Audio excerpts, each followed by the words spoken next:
Welcome to the Striking Oil Podcast, giving you Edmonton Oilers analysis and opinions from a fan turned journalist.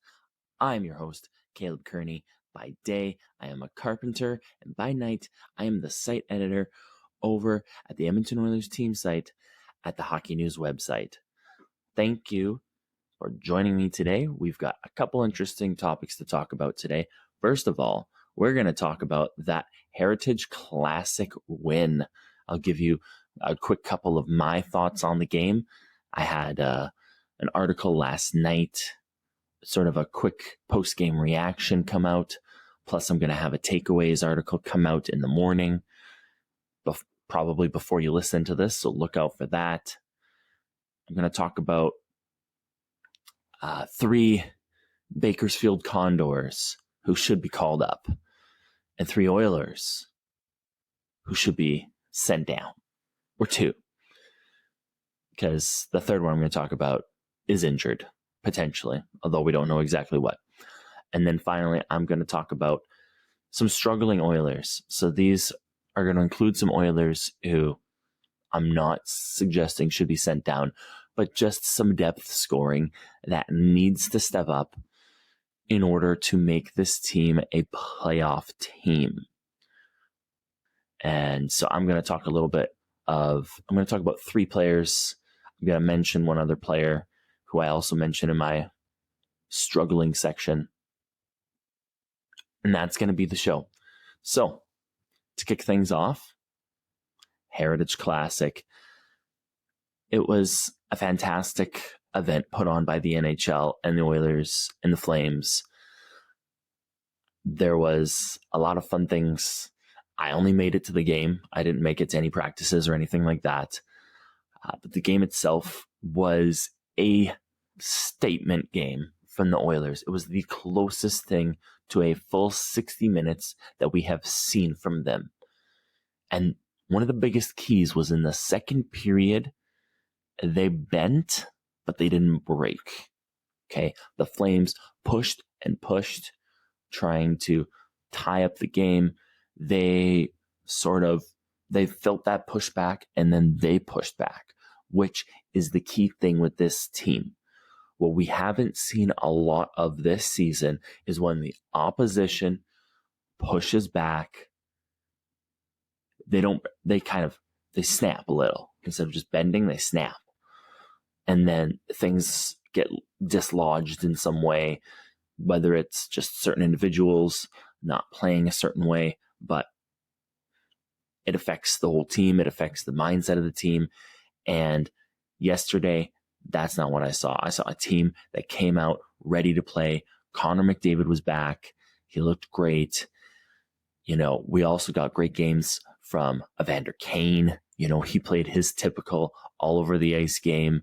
Woodcroft said in his presser, he was shooting, he was hitting, he got some goals, he spent time in the penalty box. It was a quintessential Evander Kane game, and I couldn't agree more. It was all over the ice, 6 shots, 6 hits, 4 penalty minutes.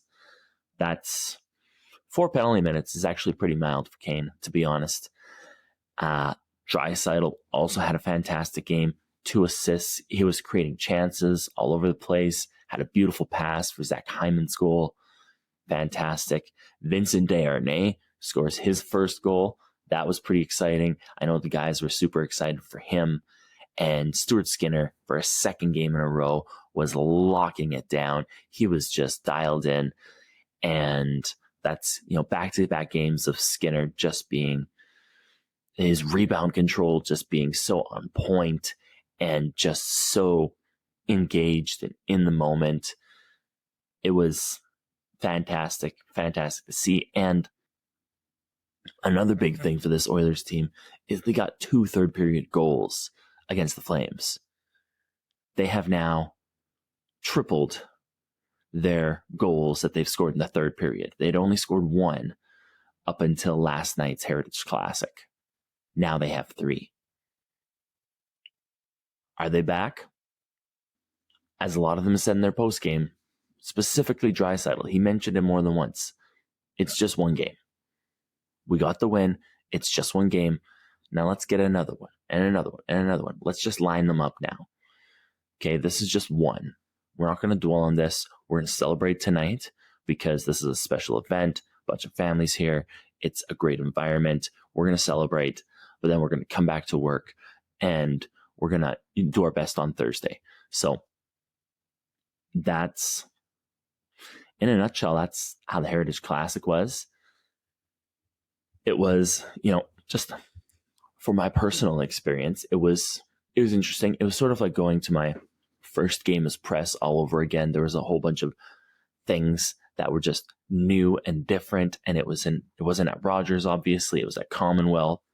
So the different venue made things just interesting for me, just trying to access the points, the media points that I needed to. And the next time that there is a Heritage Classic, I want to go to the whole shebang for the weekend, go to the practices and other fun stuff like that. And speaking of fun stuff, the Oilers and the Flames, showing up in, almost in Halloween-like fashion. The Oilers is oil drillers, naturally. And the Calgary Flames is cowboys with cowboy hats, cowboy boots, denim overalls, and that's about it. Some of them wore shirts underneath. Most of them didn't. It's kind of a fun little thing. And then the Oilers all wearing like their big like oil rigger blue coveralls and the hard hats and the glasses. It definitely felt like an Alberta game. I'll say that much. Moving along to the next topic of discussion, and what I'm calling 3 up, 3 down. So I think there's 3 players who be called up, and 3 players who either need to be sent down or just need to not play. Okay, and this is a tough section here for me personally. Okay, now the 3 players who I believe should get a call up: Ben Gleason, Raphael Lavoie, Sam Gagner. Okay, they're all looking fantastic in the AHL right now. Lavoie is in beast mode, over 5 shots a game. He's got 7 points in 5 games. Gagner's got 5 points in 3 games. Ben Gleason's got like 4 points in 5 games, something like that. Just ridiculous for a defenseman. He's playing fantastic. He's another lefty, but that's okay. Because you bring Ben Gleason up, he's a depth guy. He's not a main guy. And that's sort of the key piece to him being called up. Lavoie, I think he deserves a chance in the top 9 of the Oilers. And I think if they go 11-7, he's going to get some great opportunities there. I think most of the time the Oilers will go 11-7. It just seems to kind of work for them. And with that, there are some casualties, as it were, with going with 11-7. And we saw that last night, specifically with one of the 3 players who I think are a part of the 3 down, and that's Philip Broberg. Philip Broberg just played over 7 minutes last night. His ice time has been all over the place. His first 2 games, he had 13.5 minutes and 16.5 minutes. But since then, it's either been 10 minutes or less. And frankly, that's not good enough. Broberg needs to play more. He needs to play to actually prove what he can do to develop. And he's in the last year of his entry-level contract. It's not a great sign when your top defensive prospect, you're only giving them 7 minutes a night, 8 minutes a night. If you're going to play them in the NHL, play them in the NHL. I don't understand. I really don't. Now, granted, the game last night, there was a bit of a caveat. There was a lot of 5-on-3 penalties for the Oilers. And in those situations, I can understand Woodcroft thinking in his mind, his thought process being, okay, I only have 3 skaters on the ice. Do I want to put Philip Broberg in that position where he's only one of 3 defending? Probably not.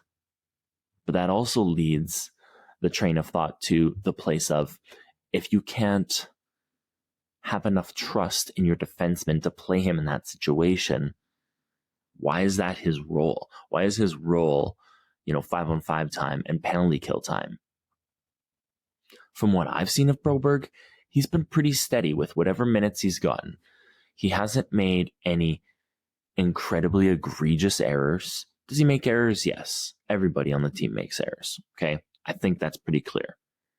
But to not give him the ice time he needs to really prove what kind of player he is, it's not a good look.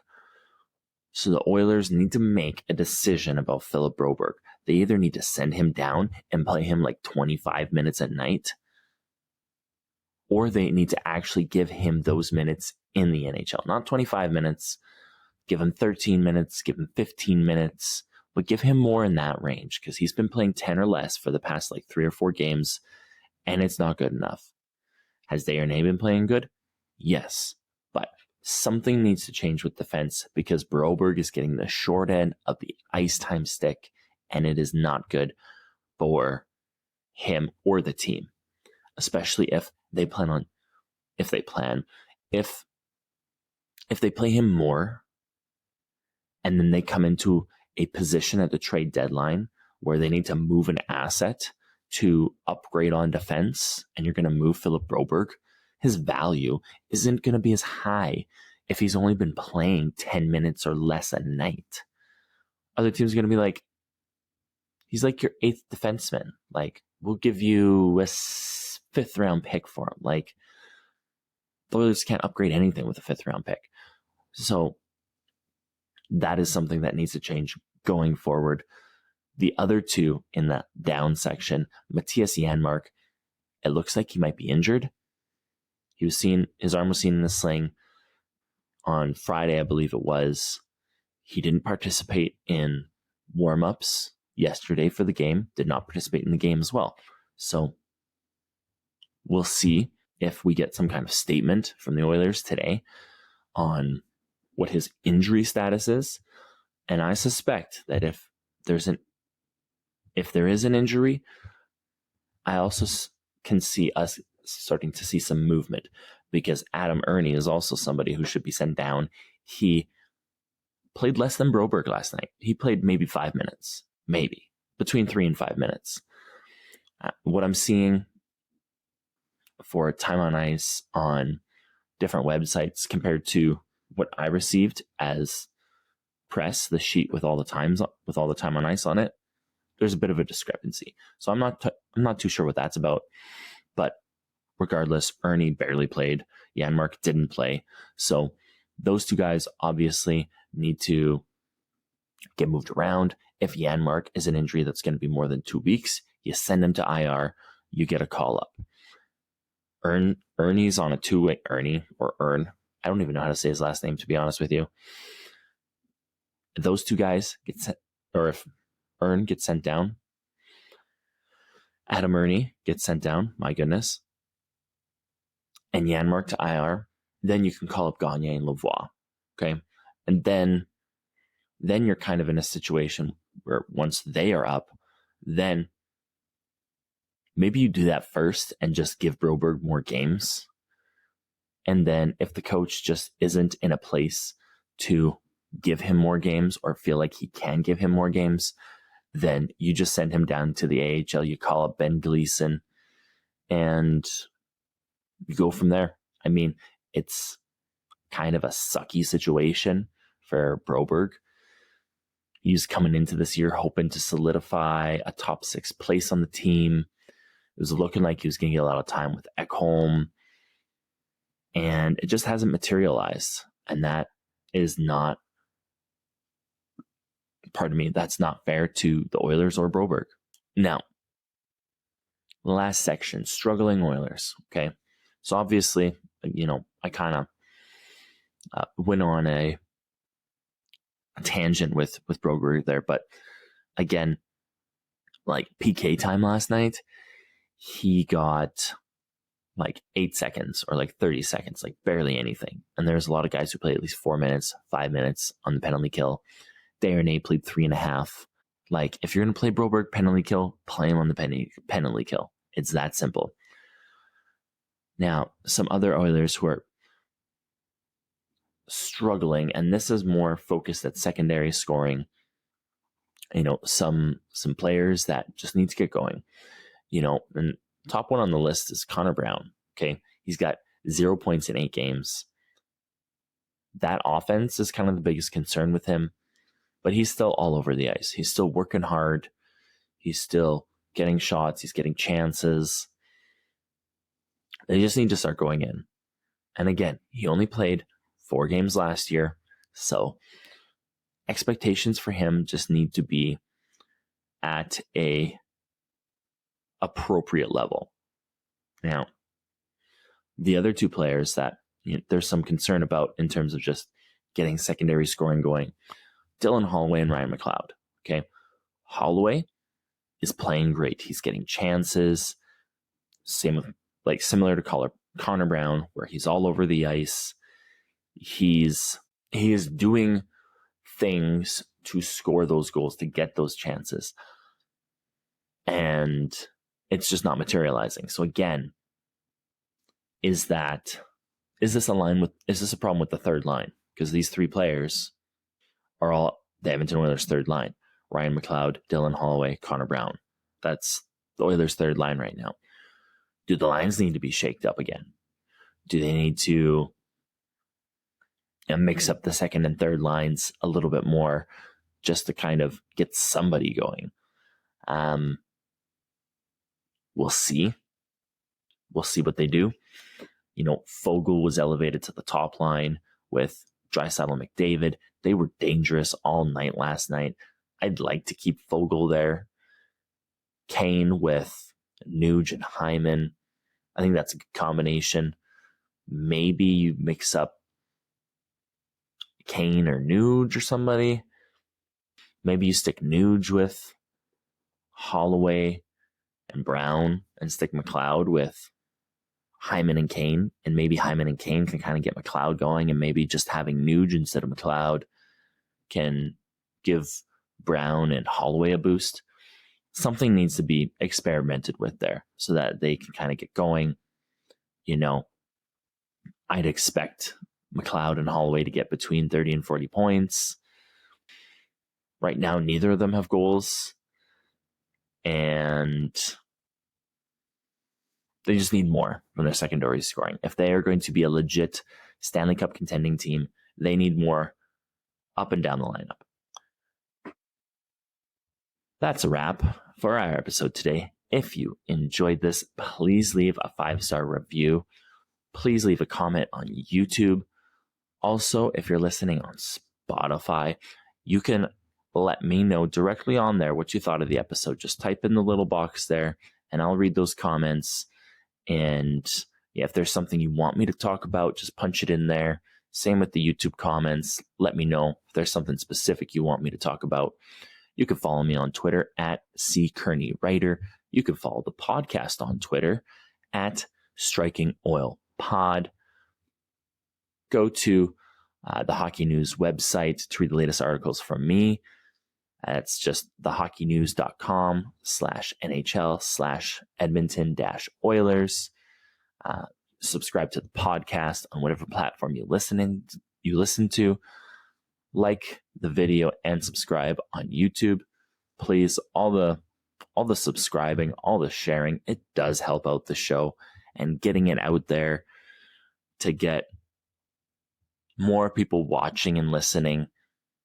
I'd really appreciate that. You can subscribe to the Edmonton Oilers Hockey News Substack, where a couple times a week I send out a newsletter of just some summaries of some top stories from the past several days or past week, whatever it is. I'm going to be sending out a special one of those regarding the Heritage Classic. Essentially all the coverage that I have produced for the Heritage Classic, I'm going to put on one Substack. So go check that out. That's at edmontonoilersthn.substack.com. And the links for everything that I have mentioned will be in the show notes. Thank you for joining me. And don't forget, it's not a game day unless the Oilers play. I'll see you next time.